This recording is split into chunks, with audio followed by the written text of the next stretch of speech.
नमस्कार, स्वागत आहे तुमचे आमच्या चॅनेलमध्ये। आवाज महामुंबईचा, शोध बातमीचा, कौल मनाचा। चला तर मग आमचे चॅनेल शेअर करा, लाईक करा आणि सबस्क्राइब करा। धन्यवाद। कोकणकरांचा जनआक्रोश आंदोलन यावर्षी गणेशोत्सव महामार्गावरच। कोकणकरांच्या जनआक्रोश आंदोलनाला आजपासून औपचारिक सुरुवात करण्यात आली आहे। मुंबई गोवा महामार्गावरच गणेशोत्सव साजरा करण्याचा निर्णय समितीने घेतला असून या आंदोलनाची सुरुवात पळसपे फाटा पनवेल येथे 10 ऑगस्ट 2025 रोजी पाटपूजन सोहळ्याने करण्यात आली। प्रमुख कार्यक्रम 17 ऑगस्ट 2025 दुपारी 2 वाजता पेण येथे पाद्यपूजन सोहळा, 27 ऑगस्ट 2025 रोजी सकाळी 11:30 वाजता लांजा येथून गणेशोत्सवाच्या मुख्य यात्रेला प्रारंभ, महाराजाचा गावोगाव दौरा। या दरम्यान महामार्गाच्या महाराजाचा रथ गावोगावी फिरून नागरिकांची भेट घेईल आणि त्यांच्या व्यथा ऐकेल आणि आंदोलनात सहभागी होण्यासाठी आवाहन करेल।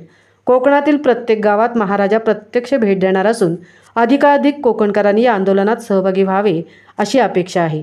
महाआरती व विसर्जन कार्यक्रम 28 ऑगस्ट ते 5 सप्टेंबर 2025 महामार्गावरील चौकाचौकात महाआरतीचे आयोजन।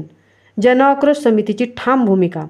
सरकार दरवर्षी मुंबई गोवा महामार्गासाठी डेडलाईन जाहीर करत असते, मात्र 31 डिसेंबर 2025 पर्यंत हा महामार्ग पूर्ण कसा होईल याचा सविस्तर आराखडा जोपर्यंत मिळत नाही तोपर्यंत गणेशाचे विसर्जन कोकणकर करणार नाहीत, अशी ठाम भूमिका जनआक्रोश समितीने घेतली आहे।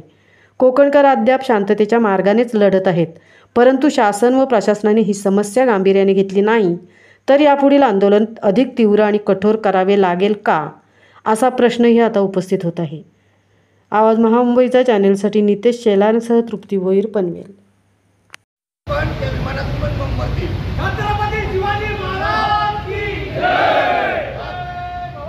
जय शिवाजी। हा कोकण म्हणजे छत्रपती शिवाजी महाराजांचा हा कोकण आहे, कोकण भूमी आहे।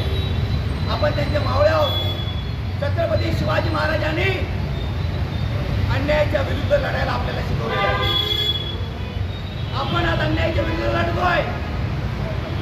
मला काल एका पत्रकाराने विचारलं, तुम्ही हे सगळं करत असताना पोलिसांची परमिशन घेणार का? अरे पोलिसांची परमिशन लोकांचे जीव वाचवण्यासाठी घ्यायला लागणार नाही, घेत अशा परमिशन आम्ही आणि घेणार पण नाही। नागरिकांचे जनतेचे जीव वाचवण्यासाठी जर पोलिसांची परवानगी घ्यावी लागली मग हे निर्लज्ज सरकार काय करतंय? आमची प्रमुख मागणी आहे, या मुंबई गोवा महामार्गावरती जे आतापर्यंत अपघात झालेले आहेत 4531 त्यांच्या नातेवाईकांना भरघोस आर्थिक सहाय्य मिळालं पाहिजे। जे तरुण आहेत त्यांना PWD सारख्या सरकारी खात्यात मिळायला हवी। महामार्ग त्वरित लवकरात लवकर झाला पाहिजे। आम्हाला हौस नाही देवाला रस्त्यावर घेऊन फिरायची, पण ह्या नालायक लोकांनी आपल्यावरती ती वेळ आणलेली आहे, हे विसरून चालणार नाही। आपण काय करतो, कुठल्या ना कुठल्या पक्षाचे कार्यकर्ते बसतो, दादा आगे बढ़ो, साहब आगे बढ़ो, भाऊ आगे बढ़ो, ते आगे बढ़तायत, आपल्या जीवाशी खेळतायत। आपण काय त्यांच्या घोषणा देत फक्त सगळे उचलत फिरतोय। हे थांबलं पाहिजे, हे ना अद्दल काढली पाहिजे।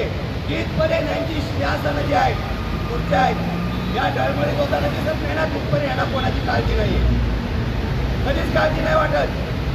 म्हणून माझी सर्वांना नम्र विनंती आहे, हा विषय फक्त आंदोलनापुरता एवढ्यापुरता मर्यादित नाही आहे। गोवा महामार्ग आज ना उद्या होईलच, पण ताबडतोब झाला पाहिजे, युद्ध पातळीवर झाला पाहिजे। त्यासाठी मोठ्या प्रमाणात आपल्याला आता उठाव करावा लागणार आहे। जाऊ दे 1 वर्ष गणपती घरी नाही बसवला तरी, गणपती 1 वर्ष घरी नाही बसवला तरी चालेल, देवाची कुठेही सेवा केली पण त्या अंतःकरणापासून केली तर देव परमेश्वर पावतो। तिथे बोलतात ना, भक्ती तिथे शक्ती। आपण सगळे धार्मिक लोक आहोत, आपल्या